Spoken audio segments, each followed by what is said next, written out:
Hello everyone! In today's video, I'll show you how to book a flight on Wizz Air. First, open wizzair.com. Make sure you're logged in with your account. If you don't have one yet, simply register. It's free. From the home page, select if it's a one-way or return flight. Then, choose your origin, destination, dates,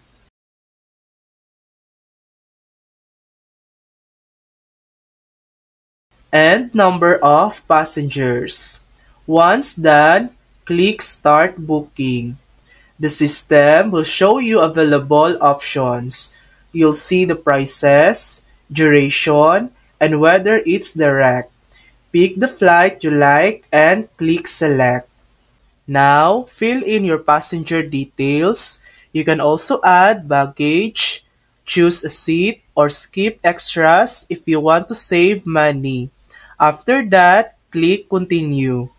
Finally, you'll reach the checkout page. Enter your payment details, confirm your booking, and you're done. Your ticket will appear under check-in and bookings. And that's it. That's how to book a flight on Wizz Air. Thanks for watching! If this video helped you, please like and subscribe for more helpful tutorials.